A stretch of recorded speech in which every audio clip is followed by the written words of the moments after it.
with the utmost care, where emergencies are met with swift attention, and where cutting-edge technology enables precise and timely treatments. At Tanner Health, every patient's journey is a testament to resilience, a story of strength, healing, and hope.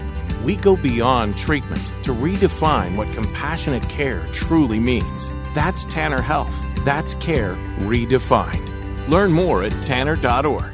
Oak Mountain Academy is a vibrant community built on innovation, academic excellence, and a 64-year legacy of shaping community leaders. I'm Patrick Uran, head of school at Oak Mountain Academy, inviting you to visit the mountain and experience firsthand the passion, purpose, and personalized education that defines our school. Come see how our mission and vision come to life each day. For more information, visit us at oakmountain.us so that you can discover your journey on the mountain, where every path leads to purpose. National headlines and the local stories you care about. WLBB, Carrollton. News Talk 1330, FM 106.3.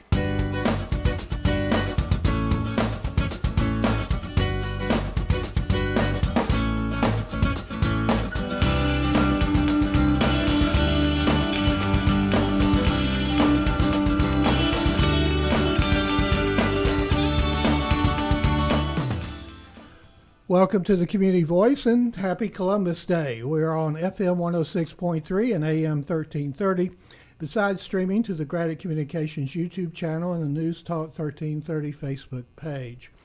WLBB is an affiliate of the Charlie Kurt radio show. Charlie Kurt's work focused on attempting to prevent violent clashes between those with opposing viewpoints through debate and peaceful dialogue. Yet his life was taken in the most violent way imaginable. Celebrating his death isn't a political statement, it's support for assassination. Charlie Kurt's mission was more than one of free speech, but a restoration of traditional American values rooted in the Christian faith.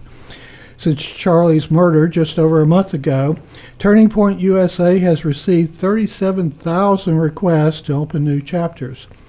The organization currently has about 900 university chapters and 1,200 high school chapters. Our guest this morning is Gwyn Andrews, who's a junior at the University of West Georgia. Gwyn serves as the founder and president of the Turning Point USA chapter at the University of West Georgia, as well as president of Students for Life.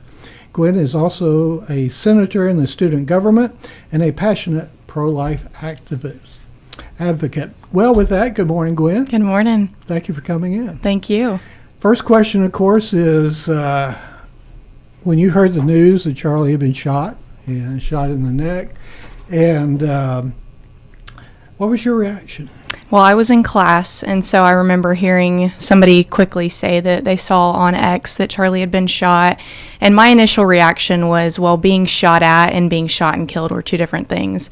So I was walking to my car, opened up Twitter, and unfortunately saw the video very quickly, and I was disappointed and sad. I mean, there are no words to describe. He started an organization that I've committed the last 2 years of my life to see all that, just what it felt like disappear in that moment was... It's amazing how things go. In 1 second, life is this way, and another second, it's completely different. Mm-hmm. So tell us a little bit, how do you mentioned, you've your life has been dedicated. How do you define the meaning of the life and death of Charlie? I think initially I was disappointed that it felt like the man who had started a movement that so many young people are fighting for was gone immediately, but the Lord quickly reminded me that Charlie was just a vessel for this movement. The movement's not dead, and as the numbers you've read off, we can see that it's just growing exponentially, so I think he was a vessel. Mm-hmm.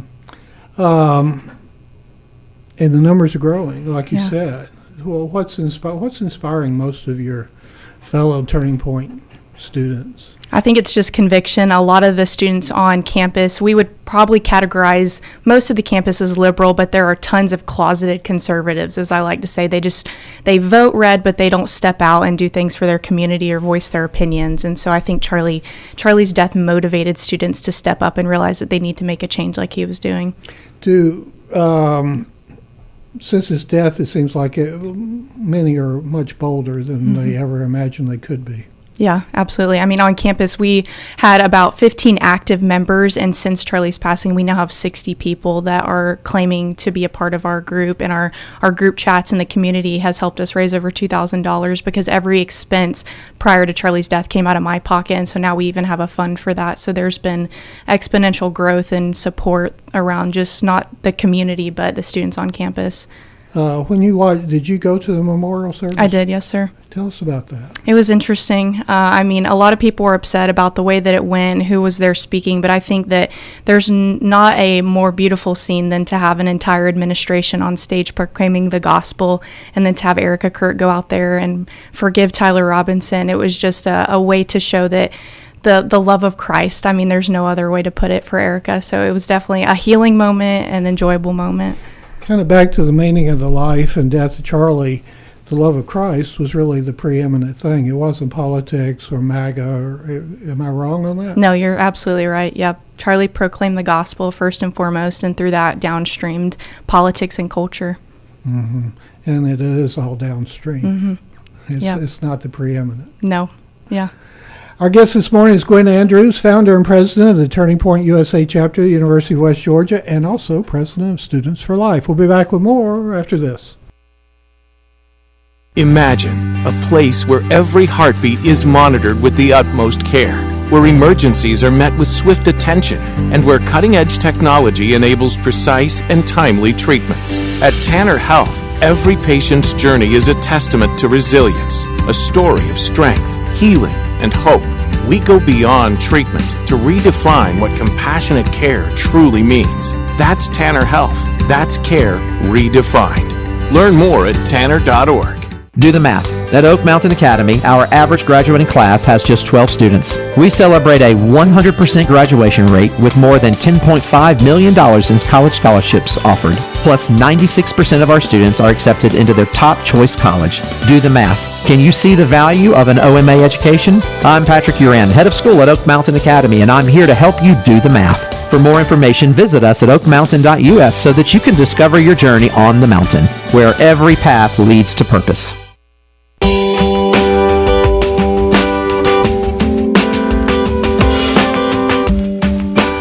Good morning. Welcome back to the Community Voice. We're very pleased to have in studio Gwyn Andrews, founder and president of the Turning Point USA chapter of the University of West Georgia, and also president of Students for Life. You know, it was back in the 80s and into the 90s when the conservative movement stopped talking about abortion, stopped talking about Christian faith. I always contend it set the stage for Hillary to show up. Yeah. But you've got a interesting pro-life journey, and as president of Students for Life, tell us about that. How did that come about in your life? Yeah, so I grew up Christian. I always would have claimed to be pro-life or anti-abortion, but it wasn't until that I was 19 years old and I experienced an unplanned pregnancy, challenged with the idea of abortion, actually scheduled an abortion pill at a Planned Parenthood clinic in Atlanta. Didn't go, and then after holding my daughter for the first time, I realized how I had devalued life, and that there's this movement to allow women my age to think that a baby can ruin their life, their trajectory. And so after I held my daughter for the first time, I had realized the lie that I had almost bought into and how much I needed to spread that truth around my campus and those around me. You know, in the early days, back in the 70s, the vast majority of abortions in this country were performed on young college students. That's changed over time, but still, like you say, they bought into the lie. But that was one thing about Charlie. He was always encouraging young 20-somethings to get married and have a family. Yeah, that was something. Yeah, I ended up choosing open adoption for my daughter, and part of Charlie's testimony around getting married and having a family played into that decision for me, because I knew how important it was to grow up in a two-parent household with a mom and a dad who love each other and love Christ. And so I wanted to be able to provide that for my daughter. So just his testimony around families and what that looks like, I had grown up with that, and so I wanted my daughter to have that as well. Particularly for a Western nation, when they abandon that, then the society is in jeopardy. Absolutely, I agree. Let's talk a little bit about being on campus. Yeah. I guess everybody's probably more interested in that, but Does it take an amount of bravery to do what you do, an amount of courage? It can be scary sometimes. It's definitely challenging, even things as little as tabling and handing out constitutions on campus. We sometimes have protesters come up, and we have the police on speed dial oftentimes, so it's definitely an interesting environment. Do you get much pushback from professors and fellow students? Professors, not so much. Definitely students. I would say the split is about 60-40 liberal and conservative. So majority of the students that are vocal and out and about are going to be the more liberal-leaning students. So even the name Turning Point, they just know what they've heard on the news or on social media. Don't even try to learn about what's going on, what we're promoting. And I've even had a girl, when I walked by and handed her a flyer, she put it in her mouth and ate it. So it can be a hostile environment sometimes. Ooh. But yeah. Was it a glossy? I don't know. What is that? A glossy print. Oh, yes. It was, yeah. Gee, can't Definitely, digest those. No. Not that I've tried. The interesting thing, when Charlie was under the tent and he was engaging, prove me wrong, Mm-hmm. I was always taken by the fact that he had a wired mic, and he would put the mic down Mm-hmm. and allow the students to speak, which was, to me, a show of respect. Of course, it was also kind of good because they generally would say something dumb and, uninformed, and then he would, extrapolate on that. So when you engage with students like that, even the ones that eat the flyers, how do you go about it? How do you approach it? You have to just keep going about your day. You're always in a position that I'm in. You're always expected to have pushback and have opposition. And so if I know that going forward, I can just hand out a flyer. If she puts it in her mouth, I say, all right, have a good day. And that's all I'm there for. I'm there to promote my values and what I think is best for the country. And these people, I think they know that my values are correct, which is why they have such a visceral reaction, because it's not about how you feel. It's about the facts around the situations. But what you're describing and what Charlie did was the way you address, the way you talk to, the way you respect the one who's dialoguing with you, and the way you view them is critical. Yeah, absolutely. I mean, I'm first and foremost a daughter of the High King, and so I'm here to not only promote Christian conservative values, but to show people that show Jesus through me. And so if I'm on campus promoting these values and then I have a bad attitude or I'm mean to people, why in the world would they ever buy in or listen to what I have to say? Mm-hmm. So if it hadn't been for the grace of God, absolutely, so go I. Yep. So, okay. When you mentioned about the campus here, and it sounds like it's kind of reasonable, but you hear stories from other chapter leaders. I imagine some campuses are more liberal, more radical, obviously so, than others. So yeah. How does all that fit into the larger organization? So I know that there are tons of other chapters that get pushback from their universities. Even I have a close friend of mine who's the St. Mary's chapter president, and at a Catholic all-girls Christian school, she's not allowed to have a chapter there, so you have to run it through Notre Dame. So even little things like that, I am honestly grateful for, as liberal as West Georgia is, the fact that they are so inclusive, for lack of a better word, to where we can have our group on campus the same way as the Queer Alliance can have their group. Now, do I agree with that? No, but I am thankful to be in a position where I'm allowed to have a voice. Mm-hmm, mm-hmm. Very good. All right, well, we're going to take another break. We'll be back with more. There's a lot going on with this. Gwyn Andrews, founder and president of the Turning Point USA chapter at UWG, after these words. Imagine a place where every heartbeat is monitored with the utmost care, where emergencies are met with swift attention, and where cutting-edge technology enables precise and timely treatments. At Tanner Health, every patient's journey is a testament to resilience, a story of strength, healing, and hope. We go beyond treatment to redefine what compassionate care truly means. That's Tanner Health. That's care redefined. Learn more at tanner.org.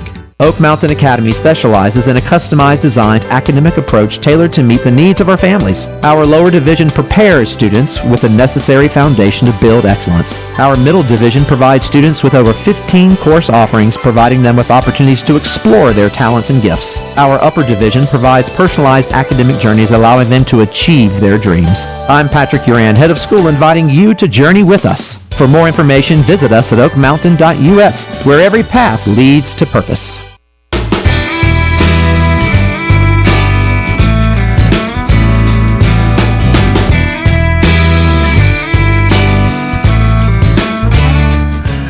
Welcome back to the Community Voice. I'm Steve Raddick, your host. We're very pleased to have in studio Gwyn Andrews, founder and president of the Turning Point USA chapter of the University of West Georgia, and also president of Students for Life there.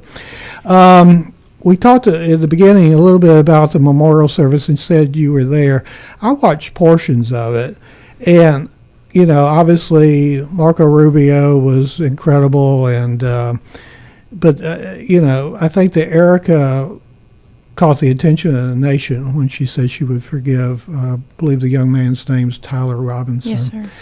You were there. Tell me where you were situated in the arena, and a little bit more about the impact on you. Yeah, so I'm the female captain for the Hype Squad through Turning Point USA, which is a group of students that volunteer to go to every campus, help get the crowd excited for the speakers that are coming in. So I had an opportunity to get a floor pass, and so I got there way later than most people were standing in line, and I was on the 7th row of the entire event, and so it was definitely an interesting experience. I mean, there are no words to put, like you mentioned, Erica's speech and how impactful that was. You could just feel what I would categorize as the Holy Spirit in the room, having 100,000 people worshiping together, honoring a man who committed his life to a movement. And then to see that in action, we always hear these numbers, but to see it truthfully, all those people in the same room coming from different parts of the country and the world for one reason was extremely impactful for me.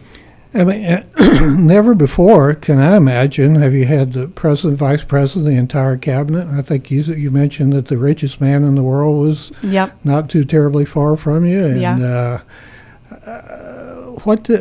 mean, I don't know if we all can fully comprehend what all that means when you talk about the assassination of a 31-year-old man. I mean, that's beyond remarkable. Mm-hmm. I mean, I mean, that's a significant historical event in the history of this nation. Yeah, absolutely. I mean, there's something to be said for the fact that Charlie was taken so early on in his life, and this is what we can see coming from that. Turning Point's, I believe, been going on since 2012, so almost 13 years now. The fact that a movement like this has been built, it can only be the Lord, because the people that he's reached, the numbers, the influence, the conversations that he's had. I mean, I don't know a student who is either a chapter leader or involved in Turning Point that hasn't had an opportunity to speak to Charlie. So the way he managed his time, the way that he communicated with us effectively, he had a unique way of just reaching students, and now we can see older generations as well. I mean, it really was a God-given gift. Yeah, absolutely. Because it was so unique. Mm-hmm. There's been some rumblings about the investigation. We've got one man charged, unclear as to whether there were any co-conspirators. What's your thoughts on that?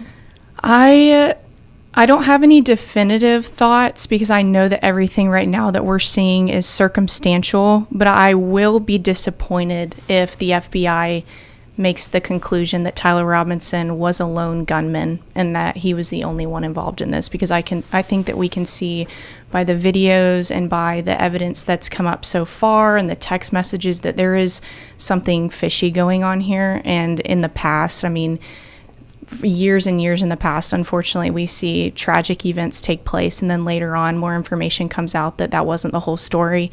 I hope that this isn't one of those cases. It's remarkable you say that, because it's a little bit older, or a lot older, depending on your perspective. Everything from JFK to RFK to MLK to my boss, Larry McDonald, to all of these assassinations, even the attempt on President Trump, there seems to be like one quote-unquote patsy that is attributed, and and then it's all locked down and we don't know anything more. Yeah. And that's not good for a nation. No. I mean, that lack of transparency is very bad, because then we become suspect. Absolutely. As I am of the 11 intelligence agencies that operate in America. So hopefully we'll know everything about this. All we can do is pray. Amen.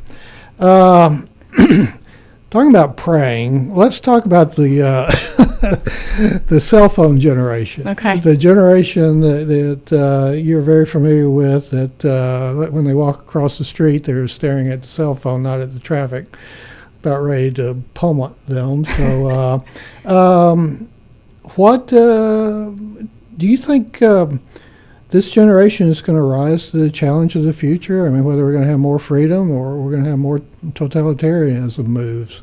That's an interesting question. It really, truthfully, depends on where the motivation comes from of those that are fighting. So for me and other students like me, I know that there's not a lot that could get in our way where we wouldn't continue to persevere. And I know the same thing for other students who are on the left that are extremely progressive and passionate about what they do. But there's this section of kids, for lack of a better word, in the middle, in Gen Z, that just have zero passion, zero drive. I think that stems from, like you said, our cell phones, the food that we're consuming, the way that parents are parenting, the lack of going to church on Sundays, being in your Bible. And so, and the COVID lockdown. Absolutely. I couldn't tell you. I can only hope for the best. And I know that with what I've seen, I'm hopeful, but there is definitely an opportunity for us to become complacent in that. So what should an older employer, parent, how should they approach somebody in their 20s? I would say come with an empathetic heart, not toxic empathy. Do not affirm what is not real, but come trying to understand where they're coming from, because I think a lot of my generation has gone through things like COVID. You said that the older generation doesn't really realize how that's affected our childhoods and the way that we view the world growing up. We're always taught and told right now that the media and social media and everything is fake. And so when you operate in this idea of almost a matrix where you don't really have control over what happens and everything's going to happen the way it is no matter what you do, you start to lose motivation in those things. And so I would encourage people to get involved with young people. We always think that old people don't want to talk to us and that they're mean, and that I think a lot of older people think that we're like, it's kind of a butting head situation. So some of the best exchanges and experiences I've had is when I've talked with people that are older, more experienced, and wiser than me. And so I would encourage my generation to be open and receptive to that, and to not assume that y'all think you know everything. And then for us, just come with an open mind and hear us out. You know, I heard the other day about the generation of the 1920s, how they were very self-centered, and then World War II hit, and they rose to be the greatest generation. So I'm hopeful that maybe that's the case here. Yeah. That because there are some major challenges. What do you see as the major challenges going forward to keep America free? As you enter to your fully adult life and your friends, and also what are some of the big challenges ahead? I think the biggest challenge right now is we're at a spot where the most dangerous thing that you can do in our nation is to sit down across from somebody and have a conversation that you disagree with them on and then walk away peacefully. That shouldn't just worry conservatives and Christians. That should worry everybody, because if we can't have dialogue, we can't move forward. And so we have to be careful. I know that there's been conversations on both sides of the aisle about this idea of hate speech. What is that? How do we punish that? We have to be extremely careful moving forward, because once we start with hate speech, then it's only going to be a trickle-down effect to where now we're not allowed to say anything, and Christians are going to be the first people that are persecuted once that becomes a thing. And so I would encourage people to just continue with your First Amendment and try to have respectful conversations and dialogue, because if we can't do that, then we're in a bad spot. I think the term hate speech started in the Bush administration. I think it was post 9/11. But my question back then was, who determines what is hate speech? Correct. And generally everybody says, well, that's the government. And of course we see in Europe, particularly in England, people being arrested for social media posts and this kind of thing. And so we're only a few inches away from that occurring here. Yeah. And there are 5 freedoms in the First Amendment. Freedom of speech, of course, is one. Those who say that Charlie Kirk was full of hate and he was just spouting hate everywhere don't really understand this about a free dialogue and open dialogue. Yeah. I mean, anybody that ever says that Charlie Kirk was racist or he spewed hate or he didn't know what he was talking about, I'm going to assume that you never listened to a full video of his, because there's not one thing that I believe somebody could point out about him that contradicts the values that he shared. I mean, he started an organization called Blexit through Turning Point USA that's primarily targeted to raise strong conservative Black Americans. And so again, it's just this idea, it's blissful ignorance at its best, because if somebody believes that Charlie was any of these things that he wasn't, I'm going to assume you don't really know what he was fighting for. Yeah. And that talks about the Black family, how it disintegrated over decades as a result of the war on poverty, quote unquote war on poverty. Would you go so far as saying there's almost a hint of revival in America at this point? Absolutely. I mean, church numbers are up, Bible purchases are up. I mean, you can't argue with numbers. And so from personal experience, what I've seen there absolutely is a revival. And I hope that continues. I hope it's not one of those situations where when you get back from church camp, you're on fire for Jesus for a week and then it dies down. But I think that that's why you got to go to church every week. That's exactly right. Yeah. So anyway, well, and that's important. We had, under George Whitefield, we had the first Great Awakening right before, or maybe that was the second, right before the Revolutionary War, or 1776, I should say. And so these things are significant. Yeah. And so, from the assassination of one young male, the whole country can be rebirthed.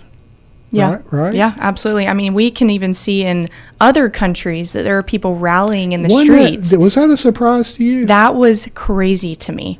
Yeah, that was insane. I never in a million years would have known, which is part of why I love social media, because we're able to see that encouragement.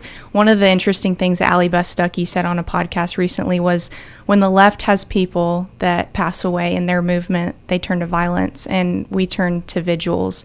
And so that in itself is, I believe, in a revival, that we had people gathering just to pray over Charlie, his family, and the movement that he was fighting for. Mm-hmm. And it was a multitude of countries. Yeah. Just one or two. Yeah. And they're significant because a lot of these problems are germinating in these other countries. Yeah. I think it's interesting to see other countries are always so well versed in American politics, and I think we're very ignorant to what's going on across the aisle. But a lot of countries are all facing similar issues with free speech, with gun rights, with abortion. And so I would say that we need to encourage or educate ourselves on that, because the outpouring of support from Charlie everywhere should show us that there are so many other people like us that are fighting for these same things, not just here in America. Yeah, we've never, most of us on the conservative side never been pro-globalist. And, right. that's a whole other topic. But, and that's why the America First commentary and movement, you basically, each nation needs to be sovereign in the sense of a sovereignty of a nation, for better chance of world peace and prosperity. And so that's fascinating that he had a worldwide impact. Yeah, absolutely. Well, Gwyn, if someone wants to learn more, if they want to be supportive, how should they contact you and go about doing that? You can find me on Instagram, Twitter, Facebook. My handle is going to be GK_GotGame. It's for Gwyn Cayley.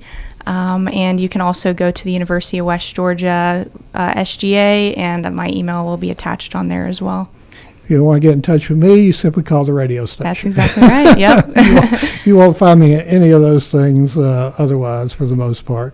But thank you for coming in. Anything else you'd like to say that I didn't cover? Okay. Yeah. I think we ran through it pretty good. Yeah, I think we did great. There's a lot there. There's a lot of meat, and we'll have to bring you back, and Yeah, absolutely. we'll spend some more time on one, or just take one topic, and we'll spend the whole time on that one topic. Sounds good. Because there's a lot there. All right, we want to thank our sponsors, Tanner Health and Oak Mountain Academy, for supporting us and being part of this program. And our show will be on our YouTube channel, Gradient Communications YouTube, and our News Talk 1330 Facebook page. And we thank you for listening. Go out and make it a great day. You're in tune to WLBB Carrollton.